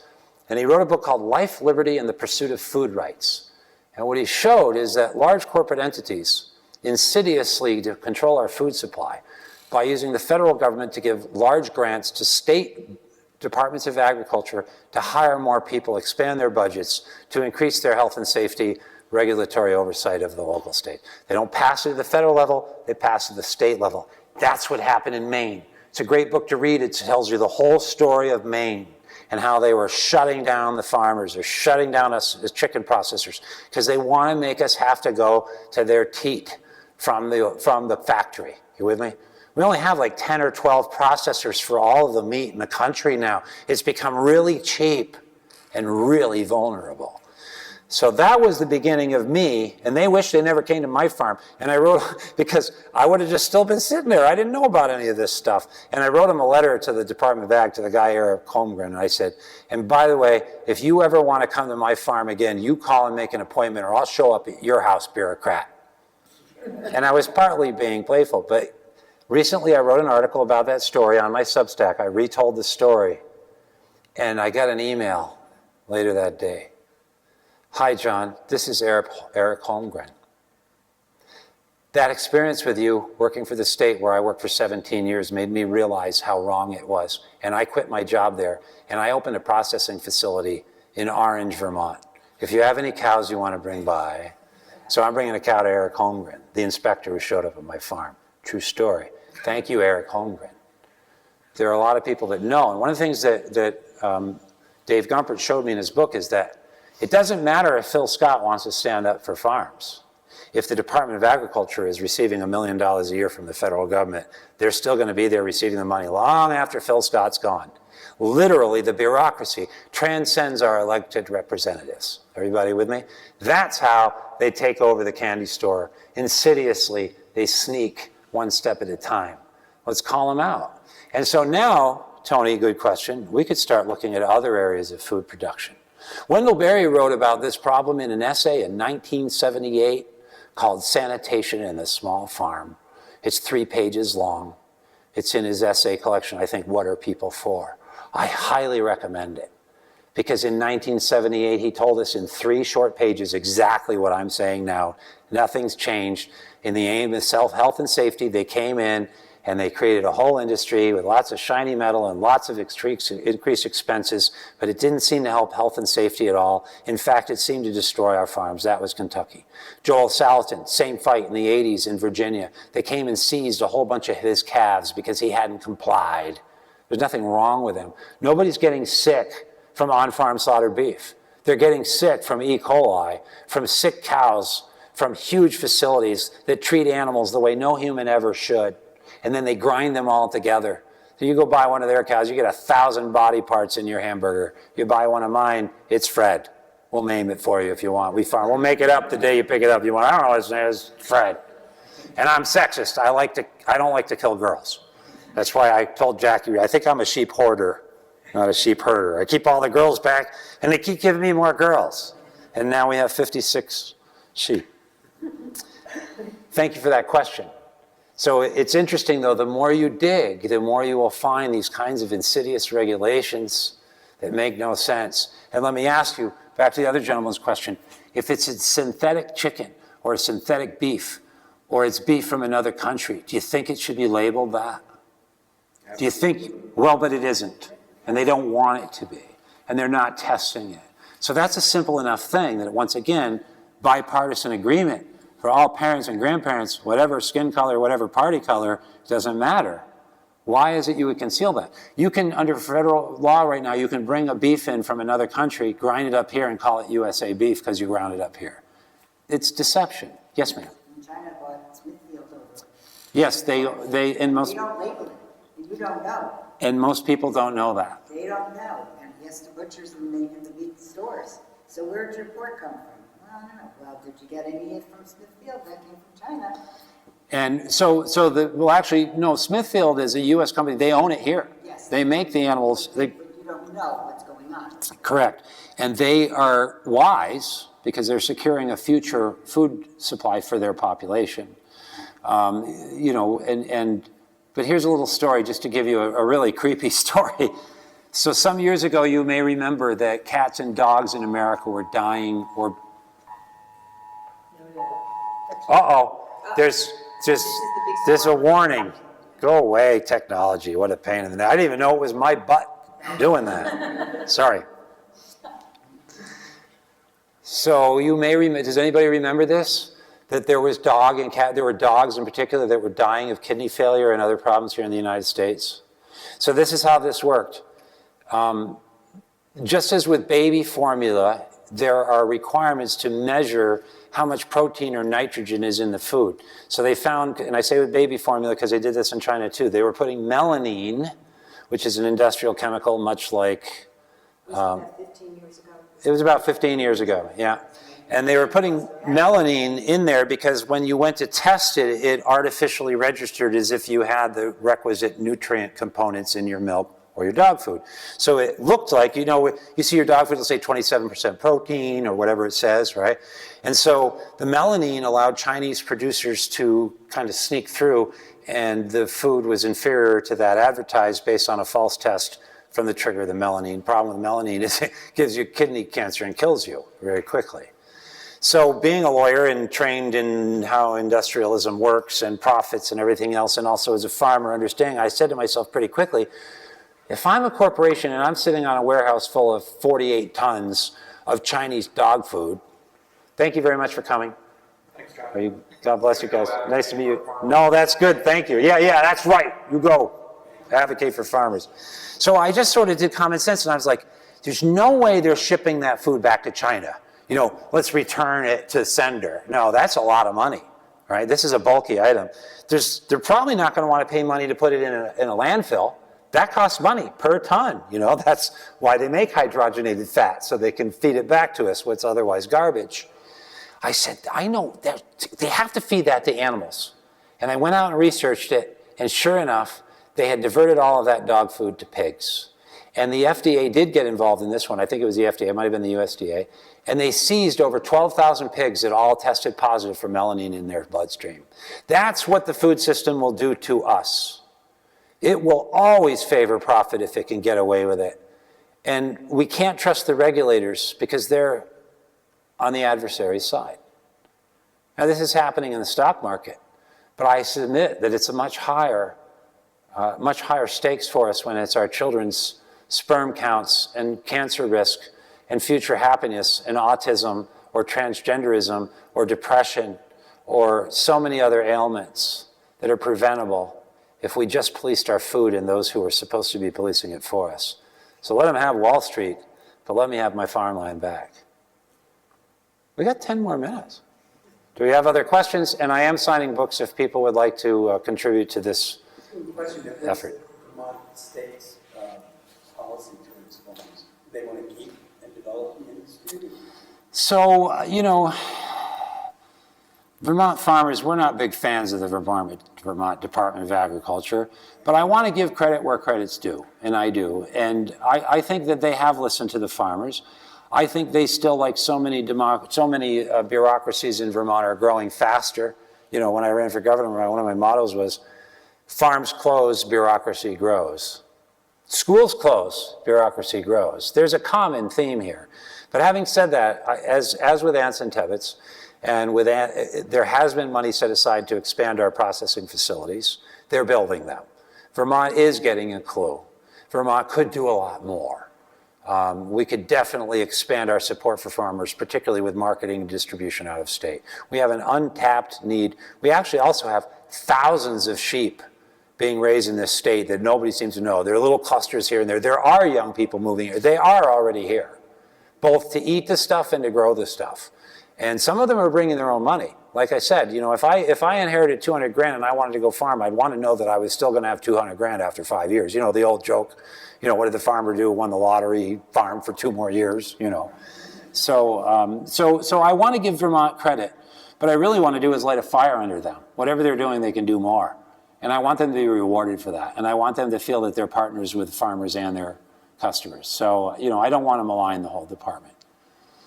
But I could, but I won't.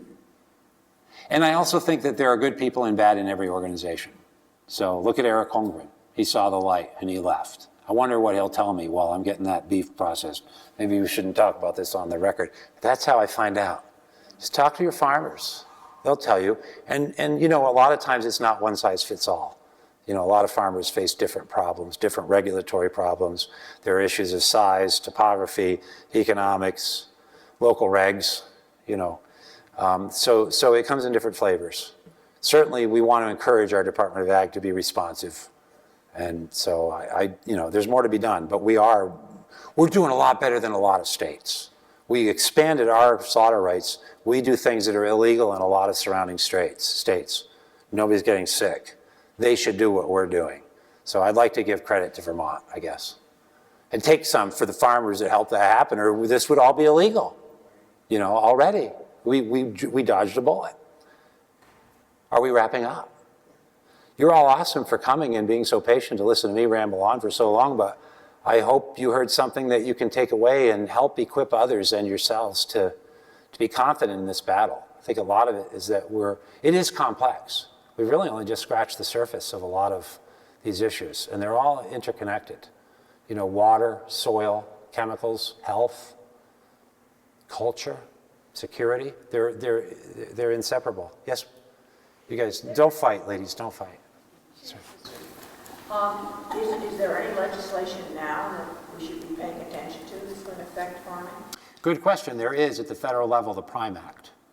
And the Prime Act was introduced by Congressman Thomas Massey in Kentucky, I think 5 years now ago. And it keeps failing. And Joel Salatin just testified before the House. In fact, I almost went down to D.C. to testify with him. Why aren't they passing the Prime Act? Now, the Prime Act, it's an acronym. I forget what it stands for. It's a good acronym, actually. You know, sometimes they're silly. I forget what it means, but you can look it up. The Prime Act would, so part of the problem, if we look at the mosaic of the development of U.S. law surrounding farming, it's been rather piecemeal. And a fundamental issue under the U.S. Constitution is whether the federal government can regulate intra-state commerce as opposed to interstate. And historically, the Supreme Court has allowed the federal government to chisel more and more into that domestic world of within the state, intrastate. In fact, geez, I should remember the name of the case. I recently wrote about it, but there was a case, I think in 1922 or 29, when they interpreted the Commerce Clause to allow Congress to regulate wheat production by a farmer growing it solely for his own consumption because he could impact interstate commerce if a lot of farmers did that. So you see how that's the exception that swallows the rule. The Prime Act, a lot of people, you don't want to invest $2 million in a processing facility that you don't know is legal under federal law because they have not been clear about it. This is the whole dispute in Vermont and elsewhere. Is it legal for me to do on-farm slaughter under federal law? Well, it's not clear.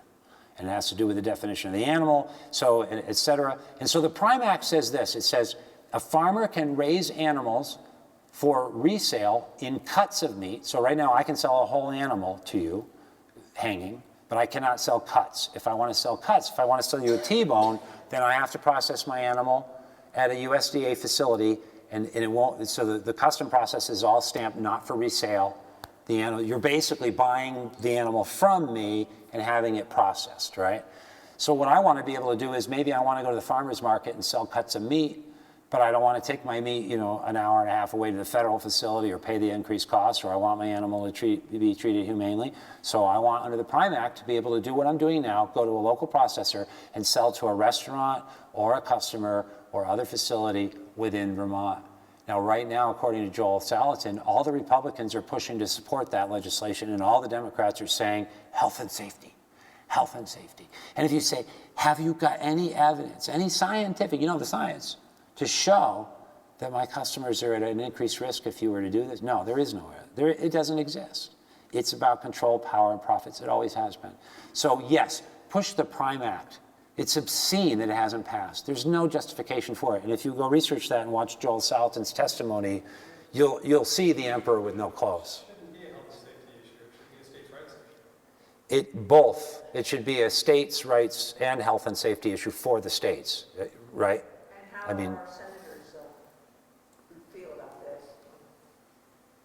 They're all for health and safety, I'm guessing. they toe the party line. You know, I think you would find. I mean, I can't tell you what Becca Ballant and Bernie Sanders say other than it's almost certainly on the wrong side of anything sane. Just saying. Yes, ma'am. Have you heard of Sugar Mountain Farm? They raise pigs. Here in Vermont? It's here in Vermont. Yeah. And He did I'm not sure what they're called, but he built his own processing facility, yeah. facility. Yeah. The most expensive part of it, I think, was the office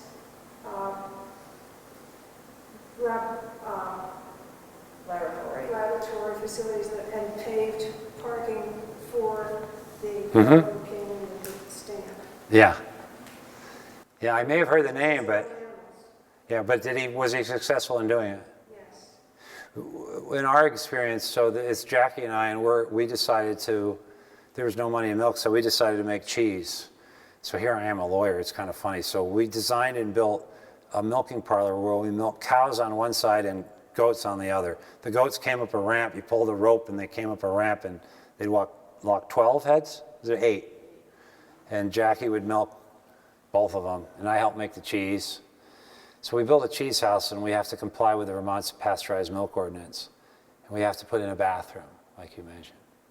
We're from here to that door from the bathroom in our house.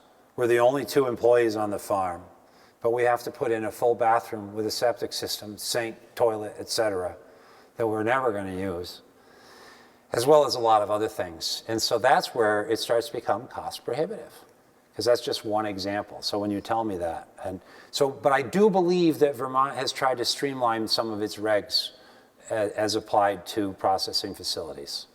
But they are building them, and I think it's about $20 million has been allocated by the state to build more processing facilities. And is he processing other people's animals too, or just his own? Yeah. There's a lot of times more money to be made in the processing than in the rearing, you know, so that's what we need to do, make it profitable. Yes, ma'am. When you say the state's building processing plants, I know they had a mobile chicken outfit at one point, which I don't think was very successful. Mm-hmm. Is this going to be a mobile unit, or are they actually, I haven't heard of any in Bennington County. I forget why, but the mobile unit ended up parked. I don't remember why, but we spent a lot of money on that and they don't use it. Pardon? Very expensive, and I heard it had actually been scrapped. I think it's been scrapped, and I forget why. I can't dust off those cobwebs right now. But my understanding is this is money that's being allocated either in grants or otherwise, I don't know the details, but to help, you know, private investors build more facilities. Vermont, again, we have more processing facilities in a lot of places. And you know, when you're working as a farmer over time, you find out who's available. But I can make phone calls around the state and find a place to process an animal pretty quickly.